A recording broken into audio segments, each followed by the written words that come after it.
Nous avons lancé depuis le 17 octobre, Journée mondiale contre la pauvreté et la misère, une campagne qui se définit au niveau national contre la pauvreté et la précarité des femmes, dans le but de briser le silence et de faire parler les femmes sur ce sujet et comment elles voient la société peut-être de demain, qu'elles souhaiteraient, là où elles souhaiteraient vivre.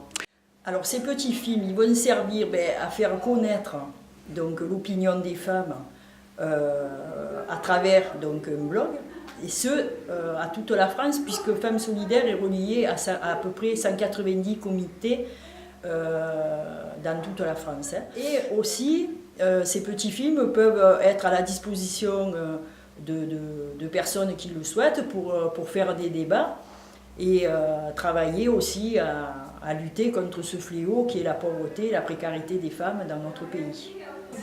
En prenant, en étant filmé, mettons pas maintenant. Oui. Là, elle va nous prendre chacune, celles qui voudront parler, celles qui ne voudront pas parler vont se taire. Mais ce que je voudrais, c'est qu'à la fin, toutes les personnes qui parlent, c'est-à-dire qu'elles nous passent une après l'autre et que ça fasse comme un enchaînement. Une chaîne comme ils ont fait, vous savez, pour le spot pour la présidentielle. Vous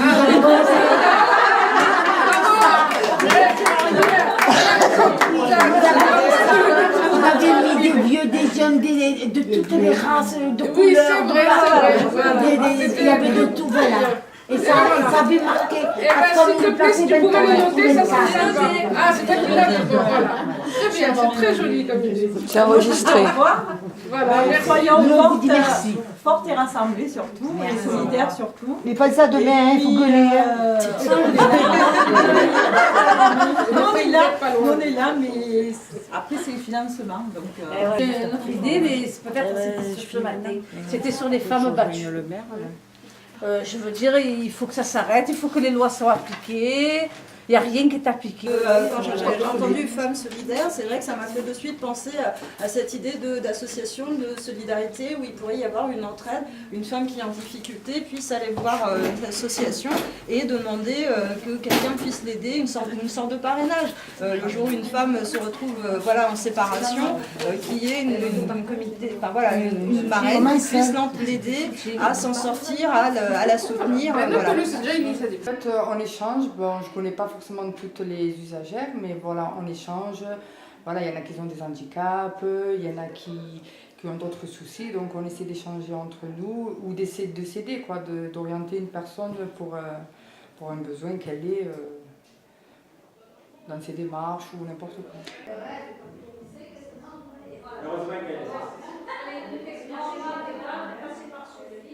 Voilà, il faut couper ça parce qu'on ne peut pas avoir.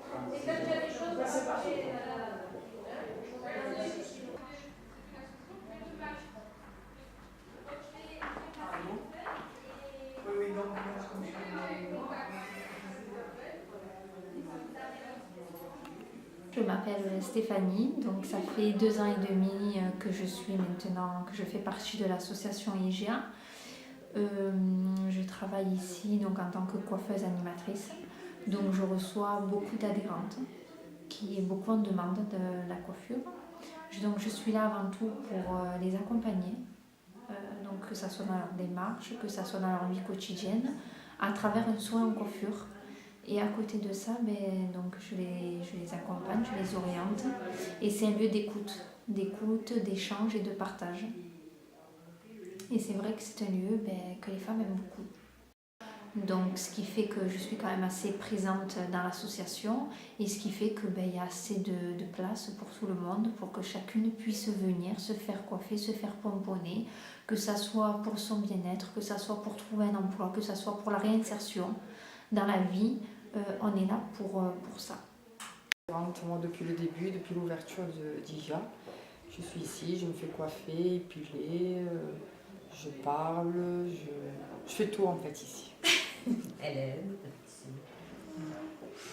Nous avons 500 usagères, une moyenne de 500 usagères, voilà, que sur l'Institut, sans compter l'extérieur, puisque je ne suis pas là tout le temps. On essaie de travailler aussi à l'extérieur. Non, c'est pas qu'on essaie, c'est qu'on travaille aussi à l'extérieur, puisqu'on intervient en milieu carcéral. On intervient au Beaumet auprès des hommes et des femmes. On intervient aussi à Luynes, auprès de public hommes. J'interviens aussi auprès des jeunes, donc notamment les jeunes qui sont sous main de justice à la PJJ, avec les adolescents. On travaille aussi avec les associations d'insertion sociale et professionnelle. Donc sur toutes les questions de conseil en image, de confiance en soi, etc. En fait, c'est comme une famille. Je veux dire, on est tous ensemble, que ce soit qu'on vienne de milieux classe moyenne ou de précarité. Je veux dire, on est toutes pareilles. Je veux dire, on est là dans le but de se faire joli, de prendre soin de nous. Mais après, c'est vrai que si ça ferme, c'est comme si on nous coupait les membres, quoi. Je veux dire, nous, après, on n'a plus de repères.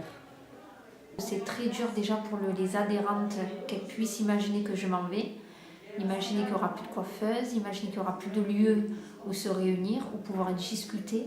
C'est très dur pour elles et très dur pour moi parce que j'ai l'impression de les abandonner. Il n'y aura plus de lien et c'est ce qui fait que c'est la grosse difficulté, c'est où vont aller tout ce public-là et qu'est-ce qu'on va en faire de ces gens et de ces personnes. Donc en fait, vous faites plus de soucis pour elles que pour vous? Oui, alors qu'il est oui. Complètement.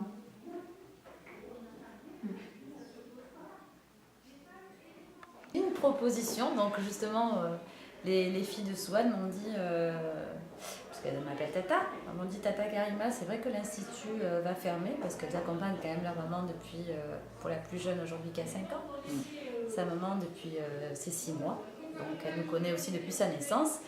Et elle m'a dit, ben, si tu as des difficultés, Tata, si tu as besoin d'argent, moi je peux te donner ma tirelire. Donc du coup c'est vrai que c'est ce genre de petits mots qui donnent de l'espoir et qui donnent l'envie de se battre et de continuer et d'aller parce que c'est vrai que ça fait un petit moment puisqu'on est licencié depuis le 14, ça va faire 15 jours qu'on n'a toujours pas fait des démarches auprès des pôles emploi, donc on est quand même dans des situations assez catastrophiques financièrement, mais du coup c'est ce qui donne envie de garder la pêche et d'y croire encore, quoi. Voilà. Les usagères sont très impliquées dans le projet depuis le départ, mais là, le fait de voir toute cette mobilisation et de la part aussi des partenaires associatifs, que ce soit Femmes Solidaires, que ce soit Forum Femmes Méditerranée, que ce soit tous les messages qu'on reçoit sur nos boîtes mail de soutien, de coups de fil, ça donne vachement la pêche, quoi. On se rend compte que le monde associatif, il est aussi solidaire qu'il y a des années. Et qu'effectivement c'est des secteurs où on peut très vite se trouver en difficulté quand on fait le choix de travailler dans le social, mais qui donne quand même envie parce que cet élan de solidarité, on le trouve que dans le milieu social et nulle part ailleurs. Voilà. On trouvera les solutions adaptées pour pouvoir continuer notre projet parce que je pense qu'il est vraiment utile, surtout dans les quartiers nord à Marseille, qu'il n'y a pas beaucoup de choses pour ces femmes-là et ce public-là.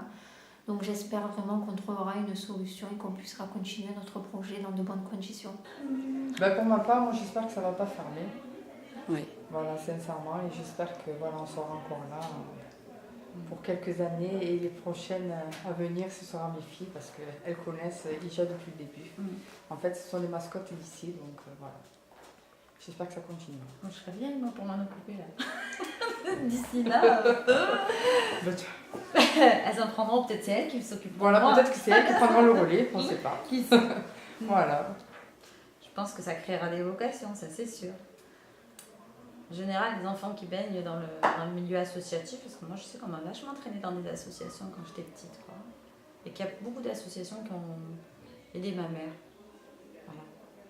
On baigne dedans, moi je me souviens qu'on a passé des Noëls avec les associations catholiques, on avait le sapin, ce fameux sapin, où on avait les clémentines de Noël, et c'est vrai que c'est des bons souvenirs, et je pense que quelque part, inconsciemment, on baigne dedans, et puis on a envie, puis après on a envie d'être soignante, comme je disais, et puis finalement on se rend compte que c'est pas assez, qu'on n'est pas assez proche des gens, et puis on dit que c'est pas ça que je voulais faire, et puis finalement je vais faire ça, plus ça, et que voilà.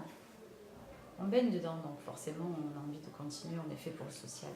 Aussi quelque part, c'est-à-dire réfléchir ensemble, mais qu'est-ce qu'on va faire le 17 octobre pour dire non à la misère des femmes? Voilà. Qu'est-ce qu'on peut mettre en avant et dire on le fait ensemble, on le montre, ça sera diffusé. Faut qu'on réfléchisse ensemble. Voilà.